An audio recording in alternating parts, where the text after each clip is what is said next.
औज़ुबिल्लाहि बिस्मिल्लाहिर्रहमानिर्रहीम। नाज़रीन, आज फिर गुजरांवाला की मारूफ सोसाइटी डीसी कॉलोनी के हवाले से एक नए तनाज़े ने जन्म लिया।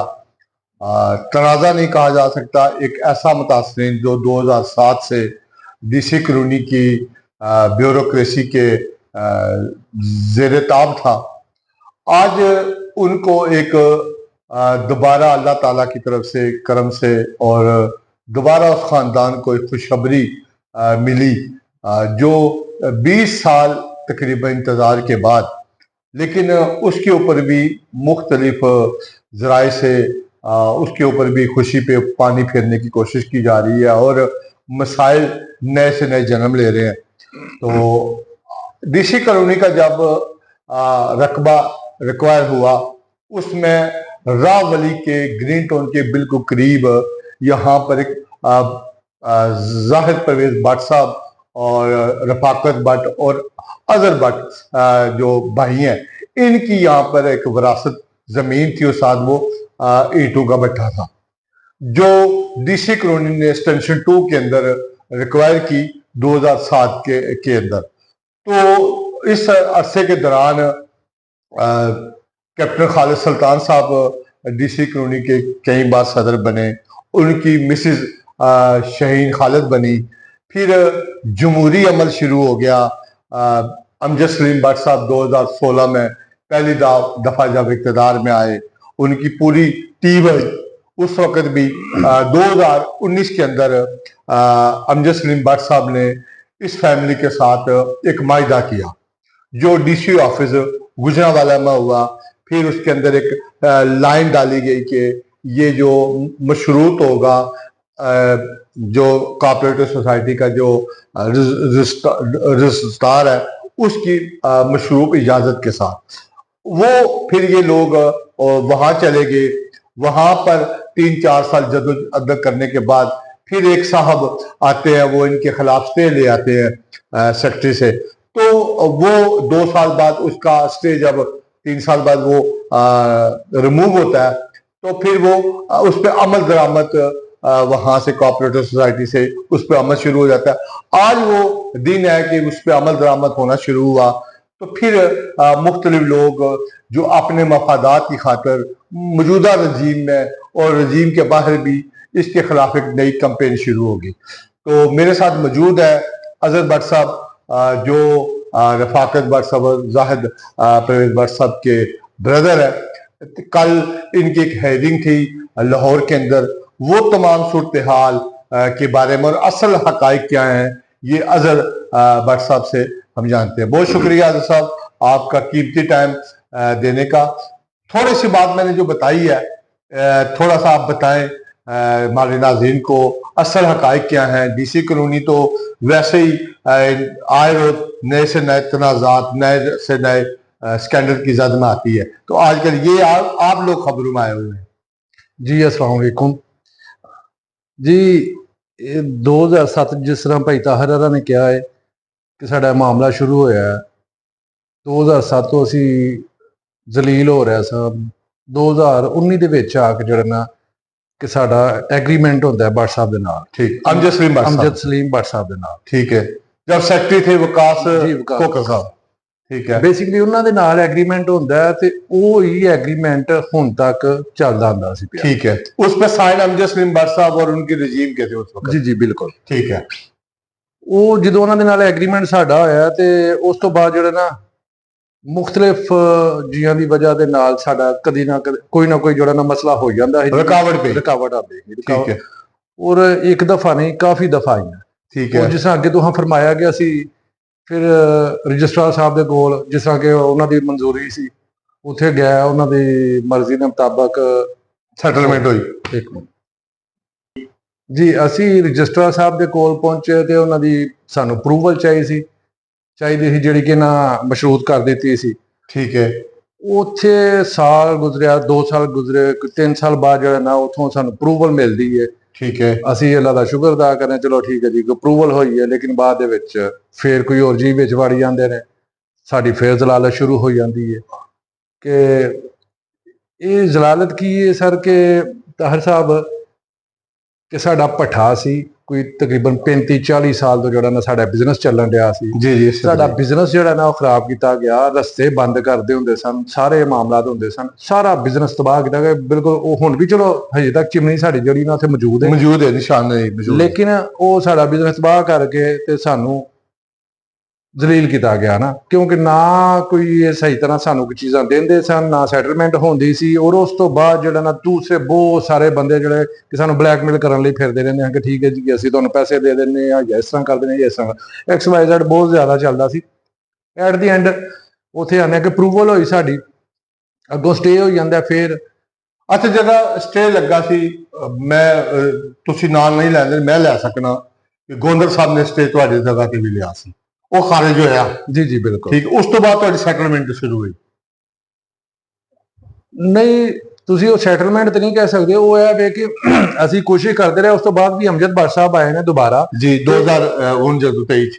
ਹਾਂਜੀ, ਇਹਨਾਂ ਦੇ ਕੋਲ ਦੁਬਾਰਾ ਜਾਂਦੇ ਰਹੇ ਆ। ਇਸ ਤੋਂ ਪਹਿਲਾਂ ਆਤਫ ਚੀਮਾ ਸਾਹਿਬ ਸਨ, ਉਹਨਾਂ ਕੋਲ ਵੀ ਜਾਂਦੇ ਰਹੇ ਕਿ ਸਾਡਾ ਜਿਹੜਾ ਨਾ ਲੀਗਲ ਤਰੀਕੇ ਨਾਲ ਸਾਰਾ ਹੋਇਆ ਹੈ ਤੇ ਸਾਡਾ ਕਵਰ ਕਰ ਦਿਓ। ਚਲੋ ਦੁਬਾਰਾ ਜਦੋਂ 2023 ਦੇ ਵਿੱਚ ਅਮਜਦ ਭੱਟ ਸਾਹਿਬ ਆਉਂਦੇ ਨੇ ਤੇ ਇਹਨਾਂ ਦੇ ਕੋਲ ਵੀ ਜਾਂਦੇ ਰਹੇ ਆ ਤੇ ਲੇਕਿਨ ਇੰਨਾ ਹੀ ਐਗਰੀਮੈਂਟ ਕੀਤਾ, ਲੇਕਿਨ ਸਾਡਾ ਐਗਰੀਮੈਂਟ ਹੈ ਤੋੜ ਨਹੀਂ ਸੰਚਾਰਦੇ। ਠੀਕ ਹੋ ਗਿਆ, ਉਹਦੇ ਚ ਵੀ ਹੈ ਕੋਈ ਫੇਰ ਸਾਲ ਗੁਜ਼ਰਦਾ, 2 ਸਾਲ ਗੁਜ਼ਰਦੇ ਨੇ, 2.25 ਸਾਲ ਹੋ ਗਏ ਨੇ।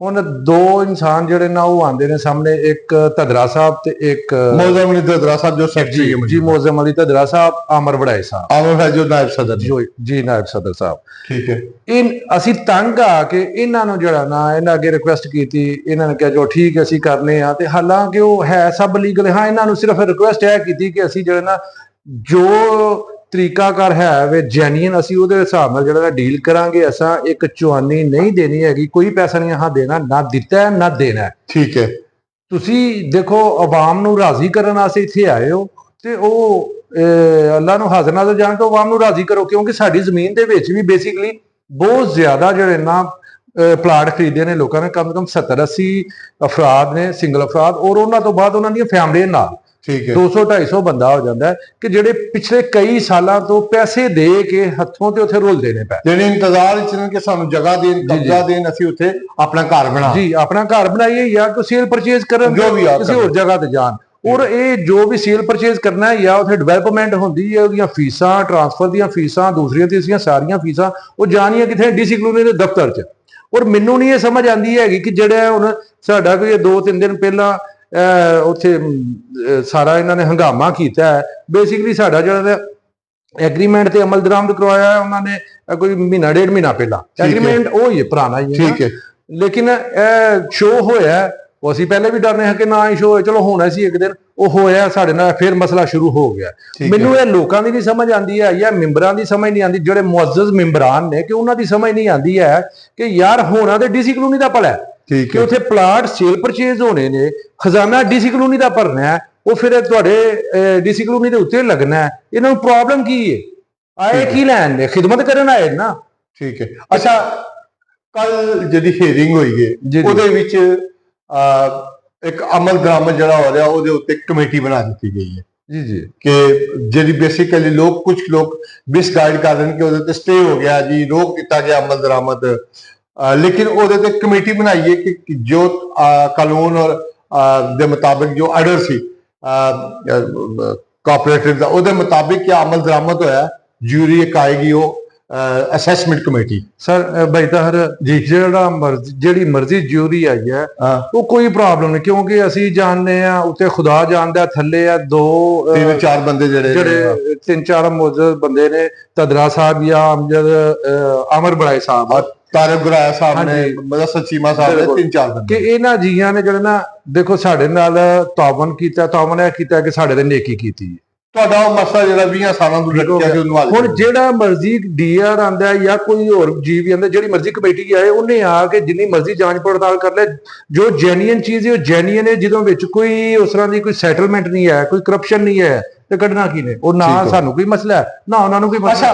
ਕੁਝ ਲੋਕ 178 ਦਾ ਜ਼ਿਕਰ ਕਰ ਰਹੇ ਫਾਈਲ ਦਾ ਕਿ ਉਹ ਫਾਈਲ ਬਾਹਰ ਆਈ ਹੈ, ਉਹ ਤੁਹਾਨੂੰ ਦਿੱਤੀ ਗਈ ਹੈ, ਉਹਦੇ ਨਾਲ ਸੈਟਲਮੈਂਟ ਨਹੀਂ ਸੌਰੀ, ਇਹ ਕੀ ਕਹਾਣੀ ਬਈ ਤਾਂ ਇਹ ਜਿਹੜੇ ਨੇ ਸਾਡੇ ਇੱਥੇ ਭੱਟ ਸਾਹਿਬ ਨੇ, ਬਹੁਤ ਅੱਛੇ ਭਾਈ ਨੇ ਸਾਡੇ ਅਦਰੀਸ ਭੱਟ ਸਾਹਿਬ ਜੀ ਜੀ, ਜਾਂ ਸ਼ਾਇਦ ਉਹਨਾਂ ਨੂੰ ਗਲਤ ਫਹਿਮੀ ਹੈ, ਜਾਂ ਕਿ ਉਹ ਜਾਣ ਬੁੱਝ ਕੇ ਜਿਹੜਾ ਨਾ ਆਪਣੀ ਐਡਵਰਟਾਈਜ਼ਿੰਗ ਵਾਸਤੇ ਉਹ ਮੁxtਲਿਫ ਬਿਆਨਾਤ ਦਿੰਦੇ ਨੇ ਪਏ, ਉਹ ਪਤਾ ਉਹਨਾਂ ਨੂੰ ਹੈ ਕੋਈ ਨਹੀਂ। 178 ਨੰਬਰ ਫਾਈਲ ਨਾ ਸਾਡੀ ਹੈ, ਨਾ ਸਾਡੇ ਕੋਲ ਕੋਈ ਹੈ ਵੀ ਇਸ ਤਰ੍ਹਾਂ ਦਾ ਸੀ। ਹਾਂ ਕੱਲ ਵੀ ਤੁਸੀਂ ਉੱਥੇ ਆਈ ਬਿਆਨ ਦਿੱਤਾ ਕਿ ਸਾਡਾ ਕੋਈ ਤਾਲੁਕ, ਉਹ ਐਵੇਂ ਫਜ਼ੂਲ ਜਿਹੜੀ ਨਾ ਇੱਕ ਗੱਲ ਹੈ। ਹਾਂ ਦੂਸਰਾ ਆ ਜਾਂਦਾ ਕਿ ਜਿਹੜਾ ਜੀ ਇਹ ਕੈਂਸਲ ਹੋ ਗਿਆ, ਦੂਸਰਾ ਤੀਸਰਾ ਹੋ ਗਿਆ, ਸਿਰਫ ਉਹ ਇਹ ਕਿਹਾ ਗਿਆ ਕਿ ਇਹਨਾਂ ਦਾ ਜਿਹੜਾ ਨਾ ਕੋਈ ਟ੍ਰਾਂਸਫਰ ਜਿਹੜਾ ਨਾ ਇਹ ਨਹੀਂ ਹੋਏਗੀ, ਠੀਕ ਹੈ, ਉਹ ਬਾਕੀ ਸਾਰੀਆਂ ਚੀਜ਼ਾਂ ਸਾਨੂੰ ਅਲਾਟ ਹੋਈਆਂ ਨੇ ਤੇ ਉਹ ਅਲਹਮਦੁਲਿਲਾ ਸਾਡਾ ਹੱਕ ਹੈ। ਹਾਂ ਨਹੀਂ ਤਾਂ ਕੋਈ ਮਸਲਾ ਨਹੀਂ ਹੈ, ਲੈਣਾ ਜੋ ਵੀ ਅਗਰ ਦਿੰਦੇ ਨੇ ਪਰ ਸਾਡੀ ਜ਼ਮੀਨ ਖਾਲੀ ਕਰ ਦੇਣ, ਠੀਕ ਹੈ। ਅਸੀਂ ਤੇ ਨਹੀਂ ਹੈ ਕਿੰਨੇ ਕਿ ਨਹੀਂ, ਸਾਨੂੰ ਜ਼ਰੂਰੀ ਹੈ ਚਾਹੀਦਾ। ਇਹ ਅਮਜਦ ਭੱਟ ਸਾਹਿਬ ਨੂੰ ਵੀ ਅਸੀਂ ਕਹਿੰਦੇ ਸਾਂ, ਇਹ ਖਾਲਦ ਸੁਲਤਾਨ ਨੂੰ ਵੀ ਕਹਿੰਦੇ ਸਾਂ, ਇਸ ਆਤਫ ਚੀਮੇ ਨੂੰ ਵੀ ਕਹਿੰਦੇ ਹਾਂ,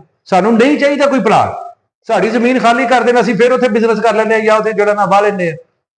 ਠੀਕ ਹੈ, ਯਾਨੀ ਜਿਹੜੇ ਉਹ ਲੋਕ ਜਿਹੜੇ 70-80 ਪਲਾਟ ਨੇ ਜਿਨ੍ਹਾਂ ਨੇ ਲੋਕਾਂ ਨੂੰ ਫਰੋਖਤ ਕੀਤੇ ਨੇ, ਕਿਆ ਉਹ ਲੋਕ ਔਰ ਮੁਤਾਸਰੀਨ ਨਹੀਂ, ਕਿਆ ਤੁਸੀਂ ਉਹ ਫਰਦ ਨਹੀਂ, ਤੁਹਾਡਾ ਉਹ ਕਬੀਲਾ ਜਿਹੜੀ 20 ਸਾਲ ਤੋਂ ਬਾਅਦ ਇੱਕ ਨਵੀਂ ਨਸਲ ਆ ਗਈ ਹੈ, ਜਵਾਨ ਹੋ ਗਈ ਹੈ, ਸੌਰੀ ਮਾਜ਼ਰਤ ਦੇ ਨਾਲ, ਤੁਸੀਂ ਇਹਨਾਂ ਨੂੰ ਤੇ ਛੱਡ ਦਿਓ ਨਾ ਸਾਡੇ ਖਾਨਦਾਨ, ਉਹ ਖਾਨਦਾਨਾਂ ਦਾ ਸੋਚੋ ਕਿ ਜਿਹੜੇ ਵੇਖੋ ਅਸੀਂ ਇੱਥੋਂ ਅੱਜ ਤੋਂ 1.5 ਸਾਲ ਪਹਿਲਾਂ ਆ ਕੇ ਪ੍ਰਾਪਰਟੀ ਦਾ ਕੰਮ ਸ਼ੁਰੂ ਕੀਤਾ ਹੈ, ਆਪਣਾ ਦਫ਼ਤਰ ਬਣਾਇਆ, ਸਾਡੇ ਨਾਲ ਹਰ ਰੋਜ਼ ਆ ਕੇ ਲੜਦੇ ਹਾਂ, ਤੁਸੀਂ ਪਤਾ ਨਹੀਂ ਦੁਬਾਰਾ ਆਪਣਾ ਕੋਈ ਬਿਜ਼ਨਸ ਕਰਨ ਆਏ, ਉਹਨਾਂ ਨੂੰ ਮਿਸਗਾਈਡ ਕੀਤਾ ਗਿਆ ਸੀ ਨਾ, ਉਹ ਸਾਡੇ ਨਾਲ ਲੜਦੇ ਹਨ ਕਿ ਸਾਨੂੰ ਜਿਹੜਾ ਨਾ ਉੱਥੋਂ ਪਲਾਟ ਦਿਓ, ਸਾਨੂੰ ਕੋਈ ਚੀਜ਼ ਸੈਟਲ ਕਰਨਗੇ, ਸਾਨੂੰ ਕੋਈ ਚੀਜ਼ਾਂ ਦੇਣਗੇ ਤੇ ਅਸੀਂ ਉਹ ਚੀਜ਼ਾਂ ਛੱਡਾਂਗੇ ਨਾ, ਤੁਸੀਂ ਉਹ ਲੈ ਲਓ। ਹਾਂ ਦੇਖੋ ਅਲਹਮਦੁਲਿਲਾ ਵੜਾਏ ਸਾਹਿਬ, ਅਮਰ ਵੜਾਏ ਸਾਹਿਬ ਦਾ ਸ਼ੁਕਰੀਆ, ਮੌਜ਼ਮ ਧਦਰਾ ਸਾਹਿਬ ਦਾ ਸ਼ੁਕਰੀਆ, ਗੁਰਾਇਆ ਸਾਹਿਬ ਦਾ ਸ਼ੁਕਰੀਆ, ਮਦਸਰ ਚੀਮਾ ਸਾਹਿਬ ਦਾ ਸ਼ੁਕਰੀਆ ਜਿਨ੍ਹਾਂ ਸਾਡਾ ਅਮਲ ਦਰੰਦ ਕਰਵਾਇਆ। ਇਹਦੇ ਬਾਵਜੂਦ ਇਹ ਪਿਛਲੇ 3-4 ਦਿਨ ਤੋਂ ਜਿਹੜਾ ਨਾ ਕਾਲਾਂ ਆ ਰਹੀਆਂ ਨੇ, ਕਦੀ ਮੌਜ਼ਜ਼ ਮੈਂਬਰਾਨ ਕੋਈ ਆ ਰਿਹਾ ਸਾਡੇ ਨਾਲ ਸੈਟਲ ਕਰੋ, ਇਹ ਕਰੋ, ਅਸੀਂ ਜਿਹੜਾ ਨਾ ਤੁਹਾਡੇ ਰੁਕਾਵਟ ਨਹੀਂ ਬਣਾਂਗੇ, ਜਿਸ ਤਰ੍ਹਾਂ 20 ਸਾਲ ਤੁਹਾਡਾ ਅਟਕਿਆ ਰਿਹਾ ਨਹੀਂ ਤੇ ਉਸ ਤਰ੍ਹਾਂ ਹੀ ਅਟਕੇਗਾ। ਠੀਕ ਹੋ ਉਹ ਸਰ ਅਸੀਂ ਕਿੱਥੇ ਜਾਈਏ, ਸਾਡੇ ਅਸੀਂ ਨਾ ਪਹਿਲਾਂ ਦਿੰਦੇ ਹਾਂ ਨਾ ਹੁਣ ਦਿੰਦੇ ਹਾਂ ਨਾ ਦੇਣਾ ਨਹੀਂ ਚਾਹੁੰਦੇ। 2 ਦਿਨ ਪਹਿਲੇ 3-4 ਦਿਨ ਪਹਿਲੇ ਇੱਕ ਪੂਰਾ 11 ਰੁਕਨੀ ਰਜੀਮ ਨੇ ਤੁਹਾਡੇ ਖਿਲਾਫ ਇੱਕ ਪੂਰਾ ਇਜਲਾਸ ਕੀਤਾ ਜਿਹਦੇ ਅੰਦਰ ਉਹਨਾਂ 2 ਟੋਕ ਕਿਹਾ ਹੈ, ਅਸੀਂ ਕਰਪਸ਼ਨ ਨਹੀਂ ਹੋਣ ਦਿਆਂਗੇ, ਡੀਸੀ ਕਲੋਨੀ ਦੀ ਮਲਕੀਅਤ ਦੇ ਕਿਸੇ ਨੂੰ ਕਬਜ਼ਾ ਨਹੀਂ ਕਰਨ ਦਿਆਂਗੇ, ਪੂਰਾ ਇੱਕ ਉਹਦਾ ਤੁਹਾਡੇ ਉੱਤੇ ਚਾਰਜ ਸ਼ੀਟ ਪੇਸ਼ ਕਰ ਦਿੱਤੀ। ਨਹੀਂ ਸਰ ਤੇ ਉਹਨਾਂ ਨੂੰ ਇਹ ਅਕਲ ਨਹੀਂ ਹੈ ਕਿ ਸਾਡੀ ਜ਼ਮੀਨ ਤੇ ਪਹਿਲਾਂ ਕਬਜ਼ਾ ਕੀਤਾ, ਅਸੀਂ ਡੀਸੀ ਕਲੋਨੀ ਤੇ ਕਬਜ਼ਾ ਨਹੀਂ ਕੀਤਾ, ਡੀਸੀ ਕਲੋਨੀ ਨੇ ਸਾਡੇ ਉੱਤੇ ਕਬਜ਼ਾ ਕੀਤਾ, ਉਹ ਸਾਡੀ ਜ਼ਮੀਨ ਦੇ ਬਦਲੇ ਦੇ ਰਹੇ ਨੇ, ਇਹ ਕੋਈ ਘਰੋਂ ਨਹੀਂ ਦੇ ਰਿਹਾ। ਠੀਕ ਹੈ, ਠੀਕ ਹੋ ਗਿਆ। ਦੂਸਰੇ ਨੰਬਰ ਤੇ ਇਹ 11 ਮੈਂਬਰਾਂ ਨੂੰ ਕਿਉਂ ਮਸਲਾ ਹੈ, ਕਿਉਂ ਉਹ ਤੁਸੀਂ ਵੀ ਜਾਣਦੇ ਹੋ। ਠੀਕ ਹੈ, ਯਾਨੀ ਇਹਨਾਂ ਤੋਂ ਇਲਾਵਾ ਬੈਕਡੋਰ ਤੁਹਾਡੇ ਨਾਲ ਲੋਕ ਰਾਬਤੇ ਚ ਜਿਹੜੇ ਕਹਿੰਦੇ ਨੇ ਜੀ ਸਾਨੂੰ ਕੋਈ ਦਿਓ ਤੇ ਤੁਹਾਡੀ ਸੈਟਲਮੈਂਟ ਫਾਈਨਲ ਹੋ ਜਾਏਗੀ, ਨਹੀਂ ਤਾਂ ਅਸੀਂ ਰੁਕਾਵਟ ਪਾਵਾਂਗੇ। ਜੀ ਇਹ ਬਿਲਕੁਲ ਹੋ ਰਿਹਾ ਨਾ, ਹੁਣ ਵੀ ਇਹੀ ਕਹਿੰਦੇ ਨੇ ਕਿ ਤੁਸੀਂ ਸਾਡੇ ਨਾਲ ਸੈਟਲਮੈਂਟ ਕਰੋ, ਅਸੀਂ ਜਿਹੜਾ ਨਾ ਉੱਥੋਂ ਪਿੱਛੇ ਹੋ ਜਾਂਦੇ, ਤੁਹਾਡਾ ਬਿਲਕੁਲ ਠੀਕ ਹੋ ਜਾਏਗਾ। ਠੀਕ ਹੋ ਗਿਆ। ਅੱਛਾ ਆਖਰ ਤੇ ਤੁਸੀਂ ਆਪਣੇ ਡੀਸੀ ਕਲੋਨੀ ਦੇ ਜਿਹੜੇ ਮੈਂਬਰਾਨ ਨੇ, ਜਿਹੜੇ ਲੋਕ ਨੇ, ਜਾਂ ਸੋਸ਼ਲ ਮੀਡੀਆ ਤੇ ਜਿਹੜੀ ਕਿਰਦਾਰਕੁਸ਼ੀ ਕੀਤੀ ਜਾ ਰਹੀ ਹੈ, ਉਹਦੇ ਹਵਾਲੇ ਨਾਲ ਕੀ ਪੈਗਾਮ ਦਿਓਗੇ?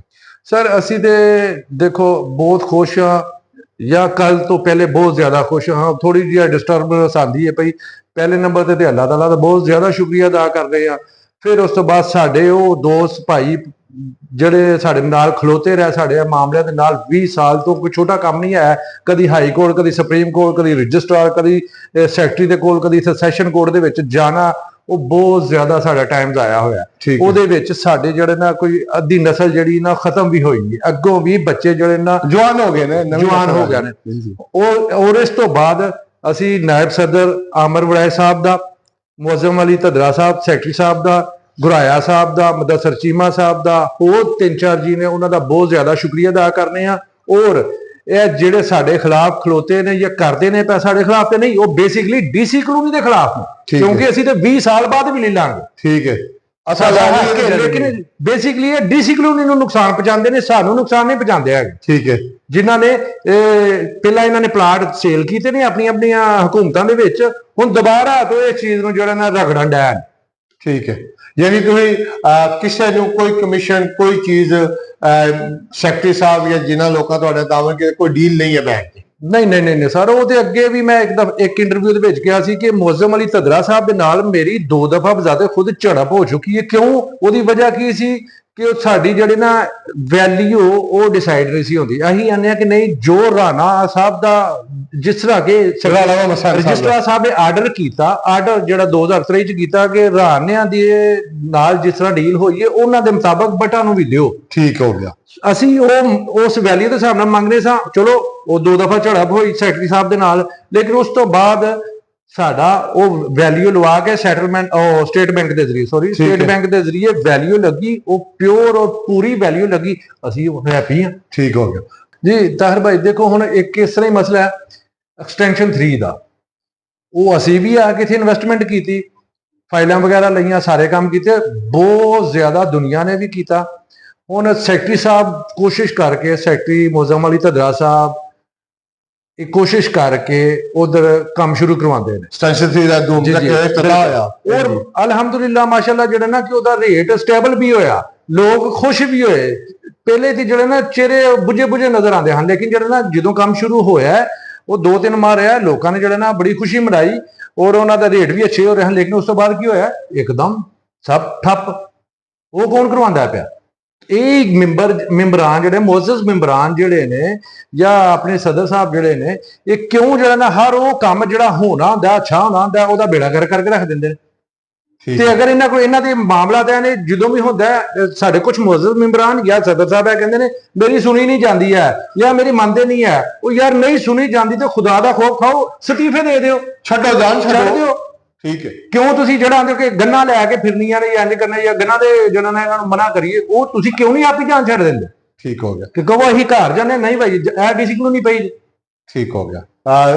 अजहर भट्ट साहब मेरे साथ मौजूद थे, जो मुतासरीन है डीसी कॉलोनी के 2007 के। इनके अलावा भी बेशुमार लोग आज भी अपने उस असासे का नेमत बदल के लिए डीसी कॉलोनी के जुल्म और सितम का के शिकार हैं। आज भी इनकी फैमिली उनके ज़ेरे ताब है, लेकिन आज यहाँ तक ये मुतमिन है कि आने वाले वक्त में उनको इनकी फैमिली को हक मिलेगा और जो इनका बुनियादी तौर पर हक है वो ये लेकर रहेंगे। लेकिन उन अनासर को ये वार्न कर रहे हैं कि आप लोग डीसी कॉलोनी के रिहायशियों के साथ जो एक जुल्म कर रहे हैं उससे बाज आ जाए, खासकर उन लोगों से जो रकबा इनसे रिक्वायर किया गया उसके अंदर जो प्लाट है, जो जिन लोगों ने पिछले 20-30 साल पहले उस पर इन्वेस्टमेंट की, उन लोगों का क्या कसूर है, उन फैमिली का क्या कसूर है, उनके साथ भी ख्याल करें। और इनकी फैमिली की अब नई नस्ल जवान हो गई है, इनके साथ भी इनके कारोबार को तबाह किया गया। अब भी खुदा का खौफ करें और डीसी कॉलोनी के इस खूबसूरत सोसाइटी को बेहतर बनाने के लिए जो आप सियासी नारा लेकर लोग आए थे इक़्तिदार में, उस पर अमल करें। आने वाले चंद महीनों बाद दोबारा फिर दंगल पखे सजेगा, फिर आप लोग नए लेकर आएंगे मंशूर। उस वक्त लोगों को क्या जवाब देंगे, ये इनका कहने का मेरा मकसद है। मुझे दीजिए इजाजत, अगले प्रोग्राम तक के लिए अल्लाह हाफिज।